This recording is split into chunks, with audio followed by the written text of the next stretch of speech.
I want to tell you about something that happened in my office back in 1997 that I still think about today. A man came to see me, 42 years old, successful career in corporate finance. And within 5 minutes of sitting down, he started crying, not tearing up a little, but actual sobbing. He'd been saving money religiously for 20 years, had over $350,000 in various savings accounts, certificates of deposit. And he just realized he was broke, not broke in the traditional sense, but broke in the way that matters most. He had no path to the life he wanted. No way to retire with dignity, no ability to help his children. And most devastating of all, he'd wasted 2 decades doing exactly what society told him was the responsible thing to do. I've watched men lose millions in bad investments and maintain their composure, but this man's realization that he'd followed all the rules and still lost was absolutely crushing to witness. That conversation changed how I talked about capital deployment for the rest of my career, because saving money, the way most people practice it, is one of the most financially destructive habits you can develop. I know that sounds insane coming from someone who's known for being careful with money, but hear me out, because what I'm about to explain has been systematically kept from working people for generations.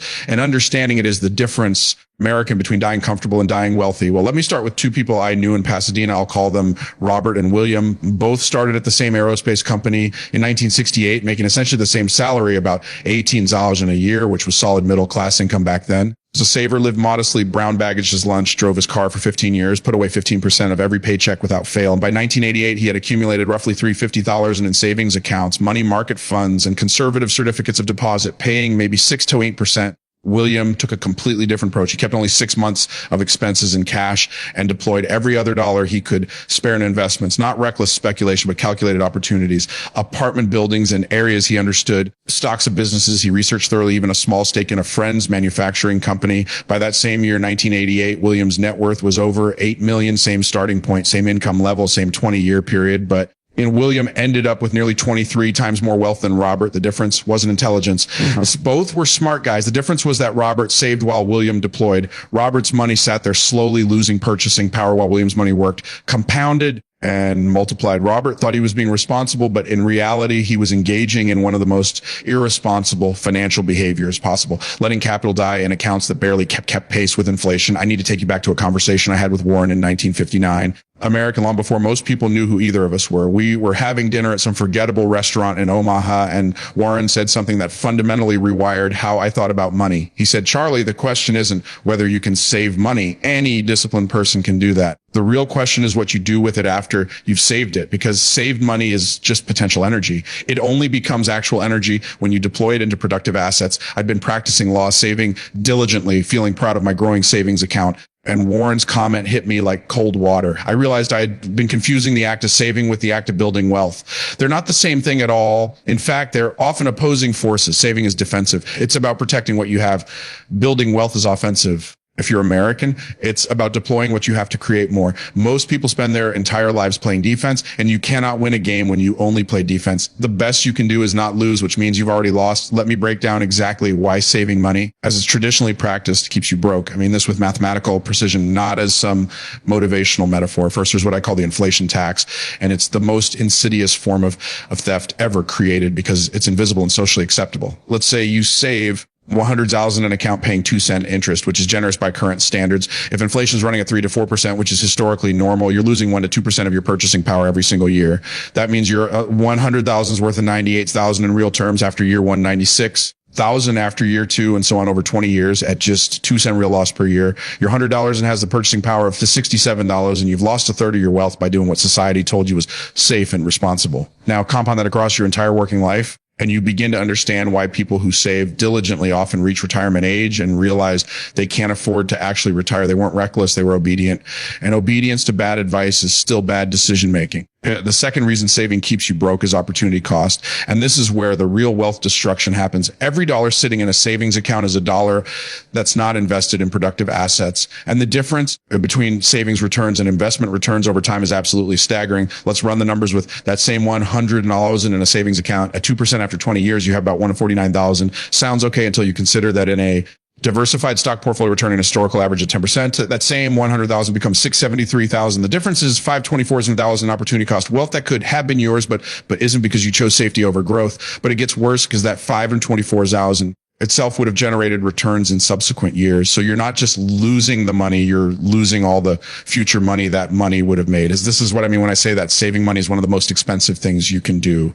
The opportunity cost is massive and it compounds negatively over time. Third, and this is psychological, but equally important, saving trains your brain for scarcity while investing trains it for abundance. When your primary financial behavior is saving, you develop what I call a defensive money mindset.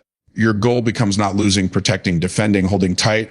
This mindset makes you risk averse in exactly the moments when you should be risk tolerant. It makes you focus on what could go wrong rather than what could go right. And most destructively, it makes you view money as a finite resource to be hoarded rather than as a tool to be deployed. I've watched this mindset destroy more financial potential than bad investments ever could because it prevents people from even considering opportunities that could change their lives. Meanwhile, when your primary financial behavior is investing, even if it's cautious, calculated investing, you develop an abundance mindset. You start seeing opportunities instead of threats. You become comfortable with calculated risk. You understand that money is meant to move and multiply. This psychological difference is why William from my earlier story ended up with 8 million while Robert had 350,000. It wasn't just the returns. It was the entire way they thought about and interacted with capital. And the fourth problem with saving is what I call the velocity issue. And this is pure physics applied to finance. In physics, an object at rest tends to stay at rest. An object in motion tends to stay in motion. Money works exactly the same way. Money sitting in a savings account is at rest. It's inert. It's not creating connections or opportunities or expertise. Money deployed into investments is in motion. It's interacting with markets, businesses, real estate, creating value and returns and knowledge. Here's something most people never realize. When you invest in something, anything, you develop expertise in that area that makes future investments better and safer. Your first real estate investment is scary. Your 10th is routine.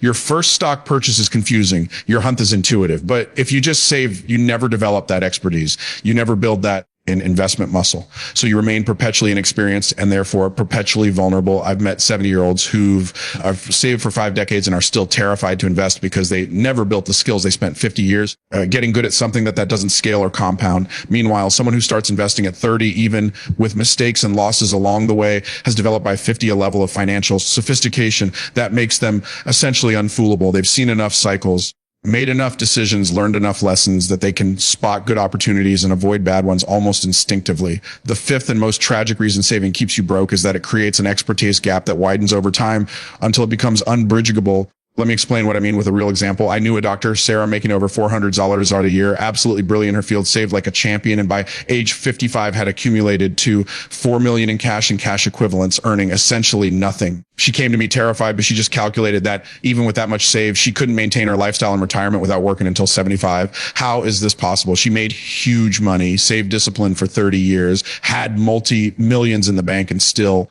faced a retirement crisis. The answer is that while she was saving, inflation was eroding her purchasing power, opportunity cost was stealing her potential returns, and most importantly, she never developed the expertise to deploy capital effectively.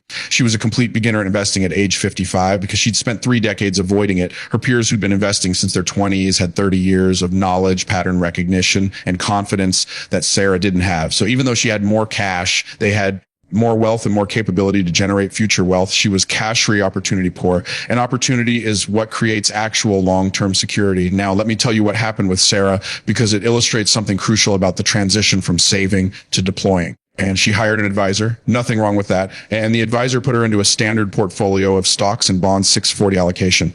Very conventional. She was terrified the entire time because she had zero foundation for understanding what she owned or why. No mental models for thinking about investments, no experience with market volatility, nothing. 6 months later, when the market dropped 20%, she pulled everything out, locked in her losses, and went back to cash. She destroyed hundreds of thousands of dollars of wealth because she panicked. And she panicked because she had no expertise. Compare that to someone who'd been investing since their 20s. They've lived through market drops. They understand they're normal. They know from experience that you don't sell in a panic. They might even get excited about buying opportunities.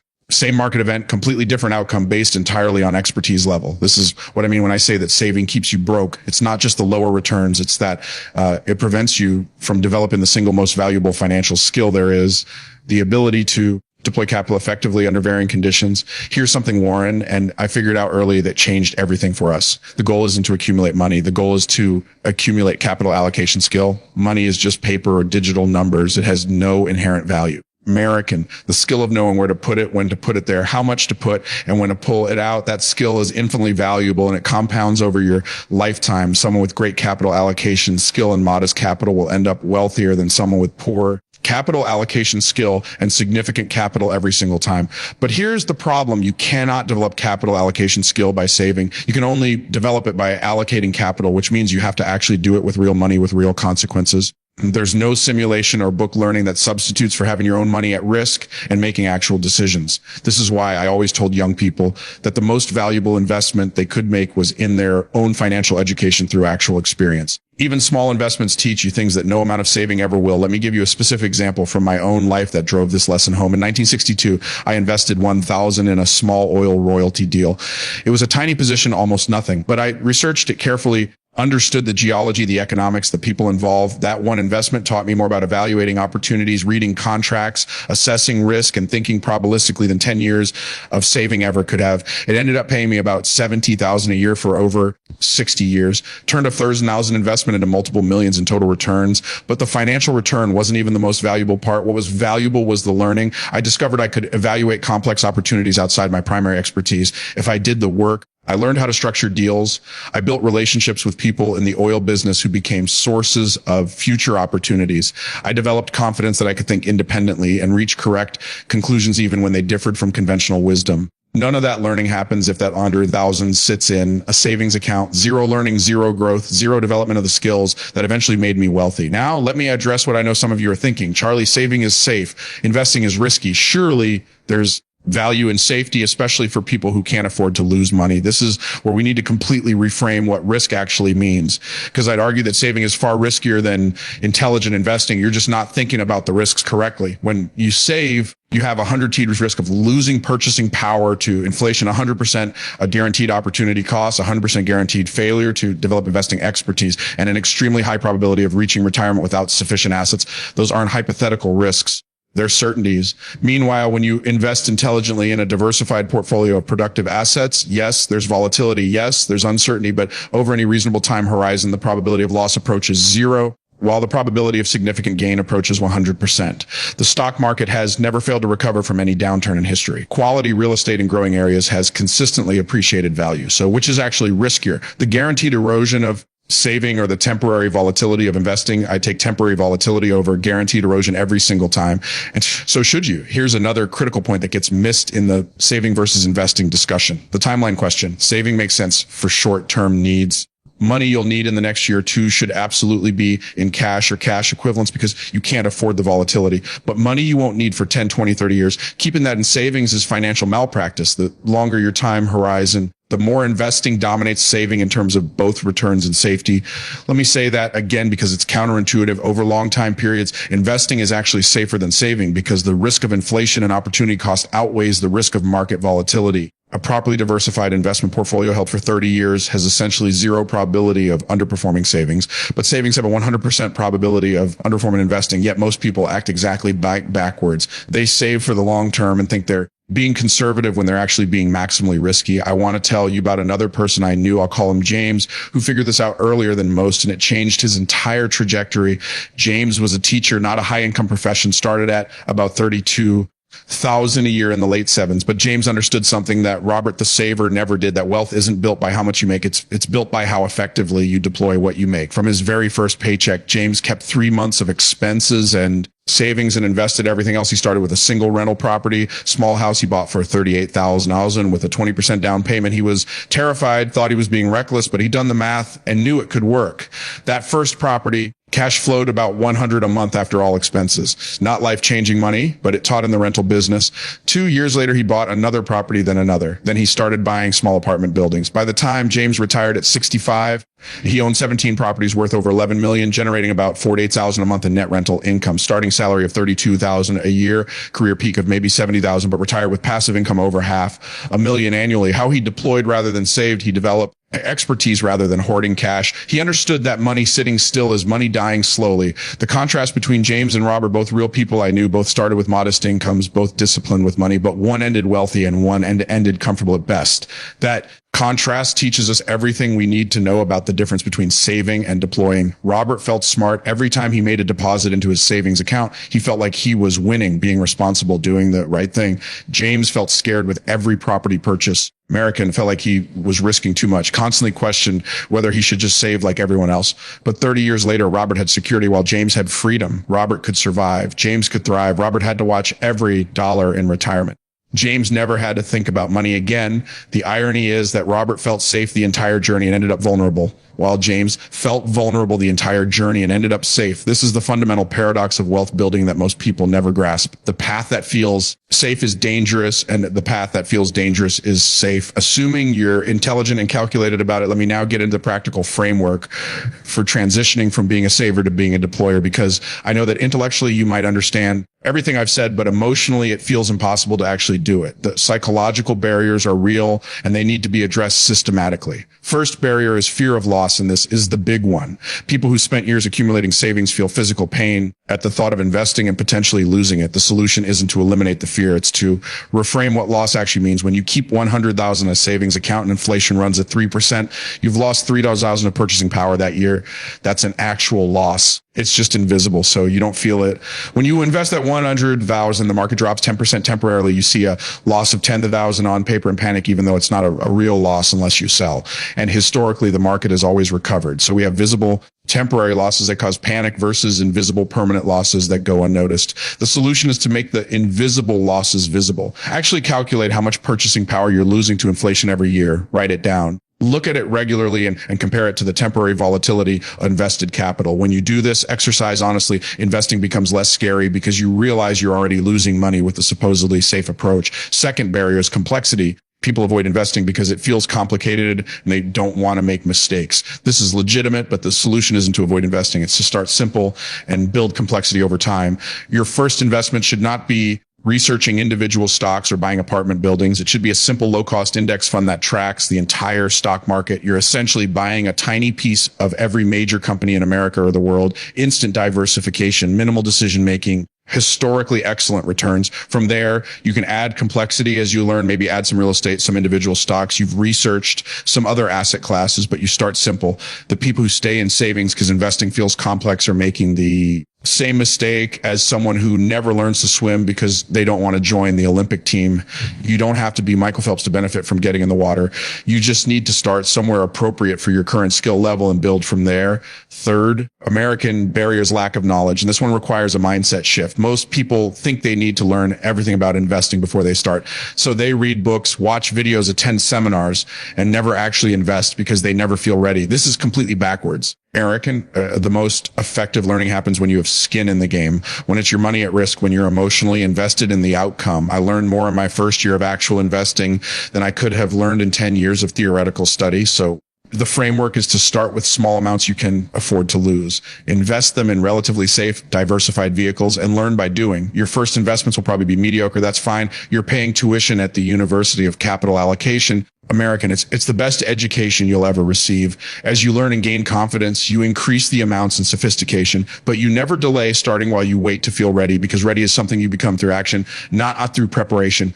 Fourth barrier, American, social pressure and comparison. And this one destroys more wealth than people realize. When you save aggressively, people praise you, call you responsible, hold you up as an example. When you invest aggressively, especially when you're younger, people question you, call you risky. American, tell you to be more careful. This social feedback creates enormous pressure to conform to saving behavior, even when it's financially suboptimal. The solution is to carefully choose whose opinions you value and whose you ignore. If someone has achieved the financial outcomes you want, weight their advice heavily. If someone hasn't acknowledged their good intentions and ignore their advice, most of the people telling you to save rather than invest are themselves financially mediocre. They're sharing the conventional wisdom that kept them mediocre. And if you follow that advice, you'll get their results. This sounds harsh, but it's true.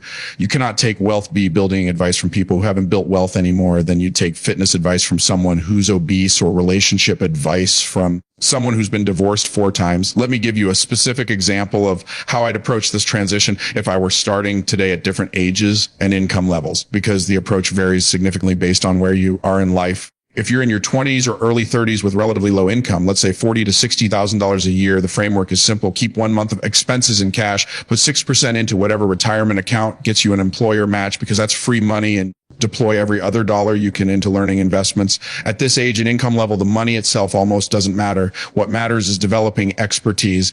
Buy a small amount of a stock you've researched thoroughly, not because you'll get rich from it, because you'll learn how to research companies, how to read financial statements, how markets work, how your emotions respond to volatility. Save up and buy the cheapest property you can find that makes financial sense as a rental, not because you'll build a real estate empire immediately, but because you'll learn how real estate works, how to evaluate deals, how to manage tenants and maintenance. You're investing in yourself and your education more than you're investing for returns, though the returns will come. By the time you're 40, you'll have 15 to 20 years of experience. The pattern recognition and confidence that people who spent those years saving simply don't have. You're in your mid 30s to mid 40s with moderate to good at $80 to $150 in a year. The framework shifts slightly. Keep 3 to 6 months of expenses in cash. That's your emergency fund.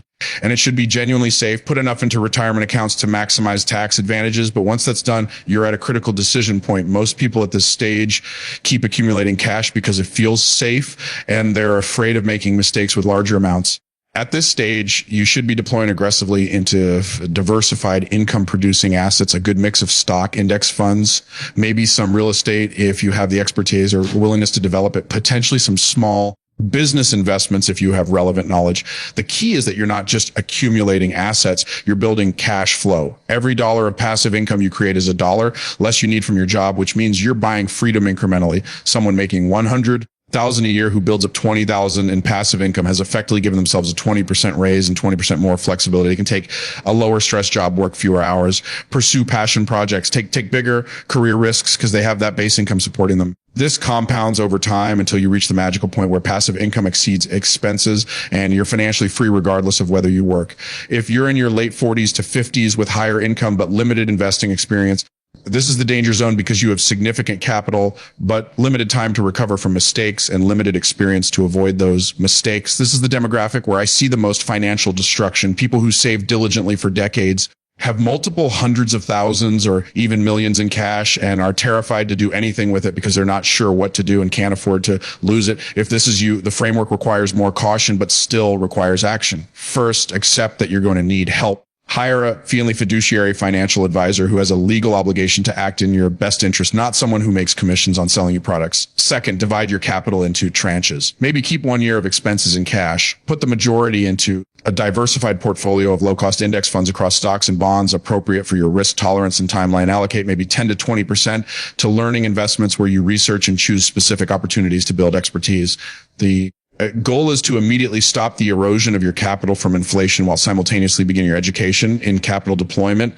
Yes, you're starting late, but starting late is infinitely better than never starting. I've seen people in their 60s make this transition successfully. American, it just requires humility to admit you're a beginner and discipline to follow a solid plan. One specific strategy I've seen work well for high income professionals who are late to investing is what I call the cash flow conversion plan. Let's say you're a doctor, lawyer, consultant, or executive making in $250,000 a year. You have $800,000 in savings and you're 50 years old with limited investing experience. Instead of trying to become a stock picking genius overnight, you focus exclusively on converting that saved capital into stable cash flow through the most boring possible investments. You put $500,000 into a diversified portfolio of dividend paying stock funds, bond funds yielding maybe 4 to 5%. That's 20 to 20,000 a year in income. You take 200,000 and buy a small rental property in a solid area with positive cash flow.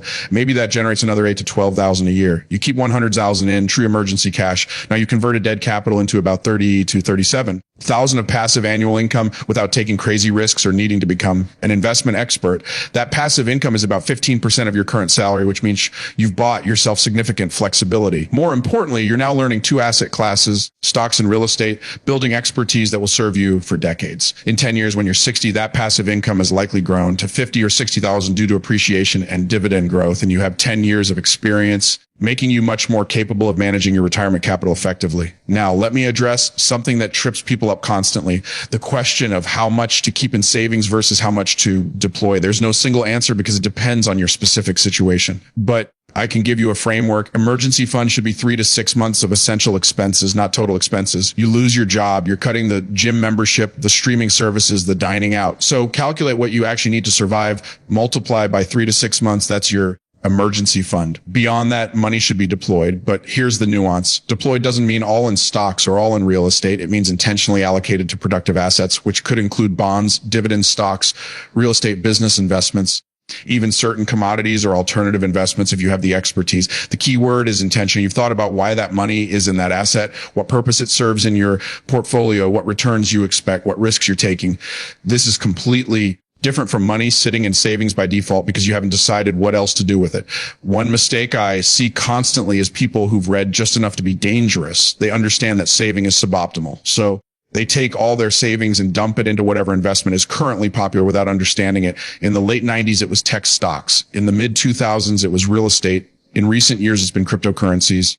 They go from one extreme of never investing to another extreme of reckless, concentrated bets. Lose money, confirm their fear that investing is dangerous, and go back to saving. This is worse than just saving because now they've lost capital and reinforced bad psychology. The correct approach is gradual, intelligent diversification where you're building a portfolio of different assets that you understand that have different risk profiles that perform well in different economic conditions. This isn't exciting. It's not going to make you rich overnight. I'm American, but it's going to methodically build wealth while managing risk. And that's the only approach that works over decades. Let me tell you about one more person that illustrates the long-term compound effect of deploying versus saving. I knew a couple. I'll call them David and Linda. Both teachers, combined income that peaked around 110,000 in today's money, never made big money. They started investing in their late 20s, early 1970s, just putting small amounts into a combination of stock index funds and rental properties. Nothing sophisticated. When they retired in their mid 60s around 2010, their net worth was approximately 7 million, generating about $280,000 a year in passive income. Their friends who had the same job, same salaries, but who saved instead of deployed, typically had between 400,000, 800,000 saved, generating maybe 16 to 32,000 a year in interest, not enough to retire comfortably. David and Linda's wealth was roughly 10 times their savers, friends, and their income was roughly 10 times higher. Despite having identical careers and similar salaries, the entire difference came down to one decision made 40 years earlier to deploy capital rather than save it. That single decision and the discipline to stick with it through multiple market crashes, recessions,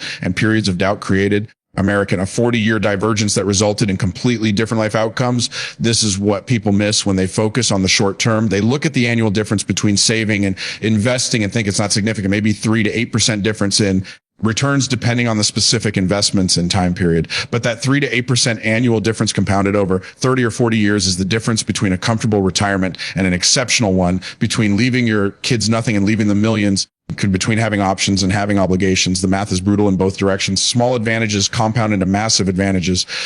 Saving is a small disadvantage that feels like a small advantage, which makes it psychologically dangerous because you don't feel the pain until it's too late to fix it. Here's my final framework for thinking about this, and it's how I've thought about capital for over 70 years. Money has exactly one job: to create more money. If it's not doing that job, it's failing. It's savings accounts, checking accounts, cash under your mattress. None of that is money doing its job. That's money on vacation, money retired prematurely, money that's been benched from the game. The only money that's doing its job is money that's deployed into productive assets. Businesses, real estate, stocks, bonds, anything that generates a return above inflation. So when you have money sitting in savings beyond your emergency fund, you have money that's failing at its only job, and you're the manager responsible for that failure. This might sound harsh. I think it's useful to anthropomorphize your money and ask, is my money working hard for me, or is it sitting around getting soft? If it's the latter, you need to put it to work. Not recklessly, but definitely purposefully. The transition from saver to deployer is primarily psychological, not technical. The technical part is actually straightforward. Open a brokerage account, buy some low-cost index funds. Done. You're an investor. The psychological part is brutal because it requires you to act against decades of conditioning, social pressure, and instinctive fear. Every fiber of your being will scream that you're being irresponsible when you take money out of savings and put it into investments, especially the first few times. Your friends will question you. Your family might worry about you, and your own anxiety will tell you to stop. This is where discipline and conviction matter. You have to understand the math well enough that you can override your emotions. You have to trust the historical evidence strongly enough that you can ignore the social pressure. And American, you have to commit to the long-term plan firmly enough that you won't panic and sell during inevitable downturns. Now, I want to talk about something that nobody discusses when they give investment advice: the emotional cycle you'll go through when you transition from saving to deploying, because understanding this cycle in advance is the difference between success and failure. In the first month after you deploy significant capital into investments, you'll feel anxious every single day. You'll check your account balance compulsively. You'll read every financial news headline with dread. You'll second guess every decision you made. This is normal and it passes. In months 2 through 6, you'll experience your first market volatility. Your portfolio value will fluctuate, sometimes significantly, And you will have moments of panic where you want to sell everything and go back to cash. If you can resist this urge and stay invested, you'll begin to notice something interesting. The fluctuations start to feel less scary. You're building psychological calluses. Between 6 months and 2 years, you'll go through at least one significant market correction, maybe a 10 to 20% drop. And this is the critical test. Everything I've taught you will be put to the test in your own psychology. If you panic and sell, you've learned nothing. American, and you'll go back to being a saver with a story about how investing is dangerous. If you hold, or better yet, buy more when prices are down, you'll have passed through the fire and emerged as an actual investor. After 2 years, something magical happens. Investing becomes normal. Market fluctuations don't trigger panic. They trigger analysis. Down markets don't feel like disasters. They feel like opportunities. You fundamentally rewired your relationship with money and risk, and this new wiring will serve you for the rest of your life. Now, let me tell you about a conversation I had with a young man in 2008, right in the teeth of the financial crisis. He'd started investing in 2006, had built up a portfolio worth about 90,000. And by October 2008, it was worth about 52,000. He was devastated, felt like an idiot for investing instead of staying in cash, and called me asking whether he should sell and cut his losses. I asked him one question: has anything fundamental changed about the businesses you own pieces of through your index funds? Are people going to stop needing banks, food, energy, healthcare, technology? He said, no, people will still need all those things. Then I told him, you don't have a financial problem. You have a psychology problem. The value of your holdings hasn't permanently decreased. The price has temporarily decreased. And price and value are not the same thing.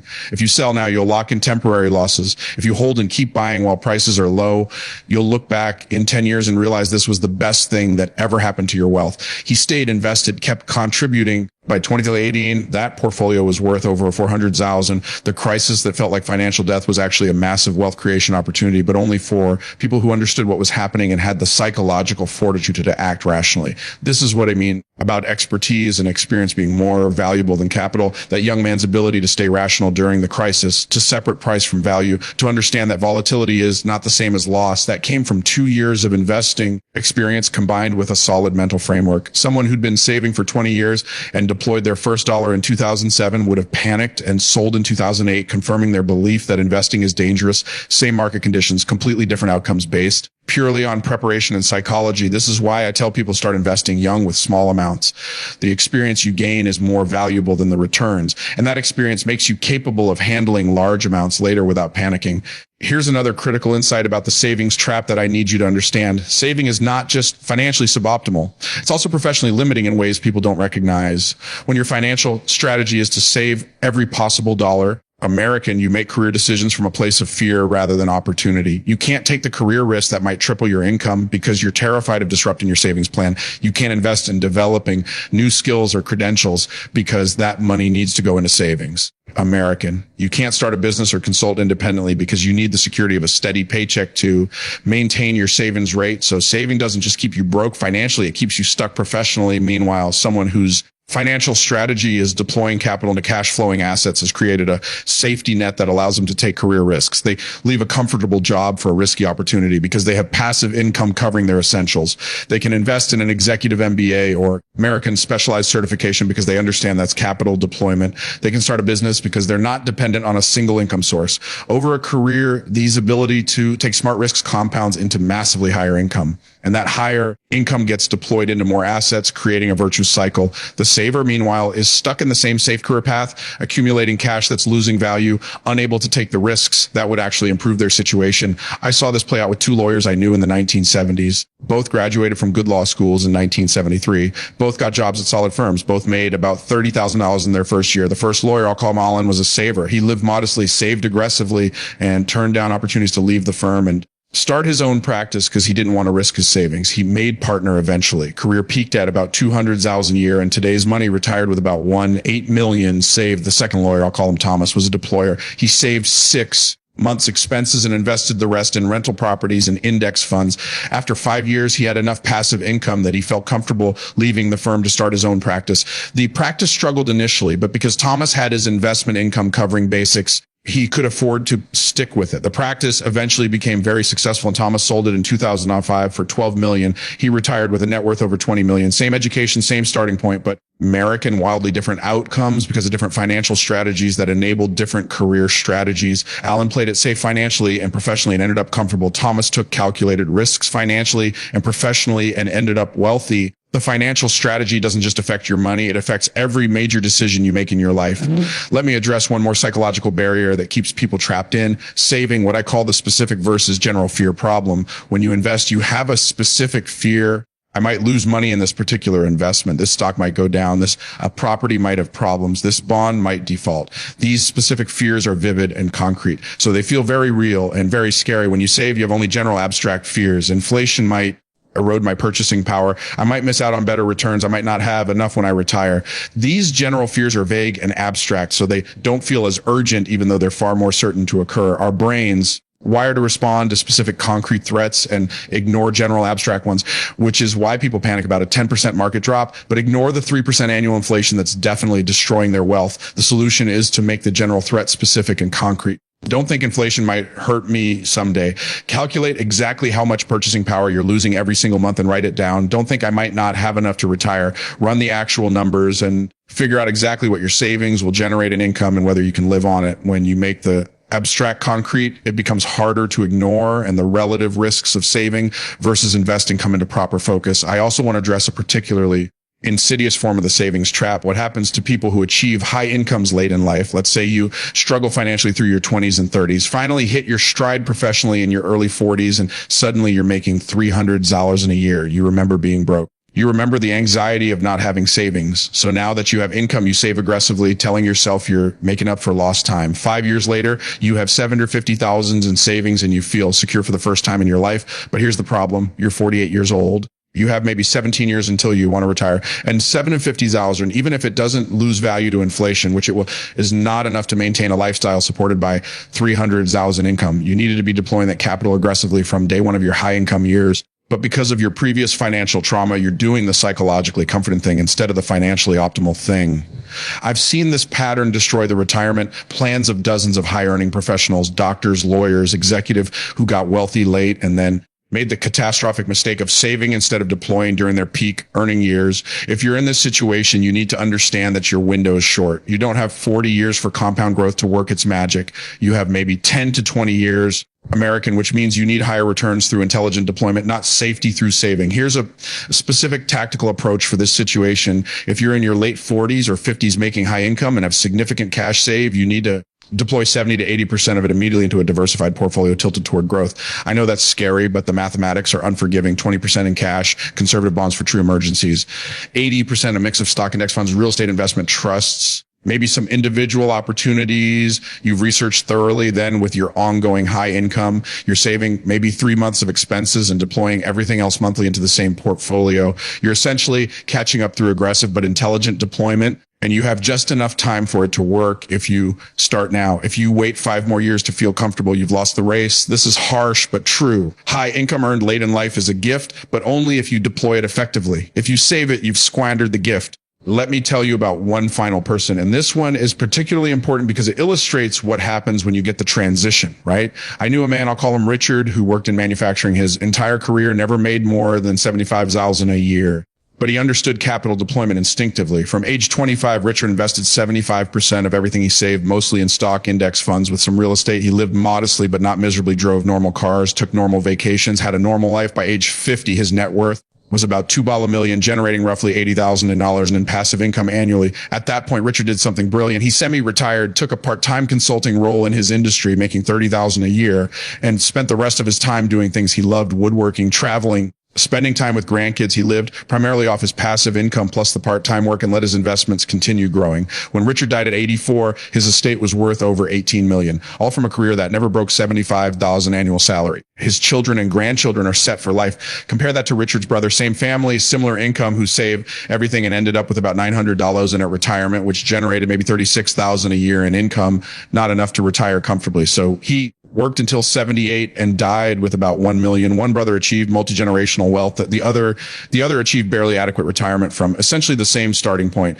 The only difference was capital deployment versus capital hoarding. I'll end with what happened to that 42-year-old man who cried in my office back in 1997 after he composed himself. We talked for about 3 hours about everything I've explained to you here. He was skeptical, terrified, but also desperate enough to try something different. He kept 6 months of expenses in cash and deployed the rest into a diversified portfolio, mostly index funds with a small allocation to rental real estate once he learned enough to do it intelligently. The first year was psychologically brutal for him. The market went up and down. American, he panicked multiple times, called me questioning whether he should sell and go back to cash. I convinced him to stay the course. 26 years later, that $350,000 he had saved has grown to over $8 million, and he's been retired for 7 years, living comfortably on the passive income it generates. His friends who stuck with the saving approach mostly have between 600,000 and 2 million, which sounds like a lot until you realize it's not enough to generate the income they need to maintain their lifestyle without depleting principal. Same starting point, dramatically different outcomes based entirely on one decision to stop saving and start deploying. He called me last year. He's 68 now. And he said, Charlie, I still remember that day I cried in your office.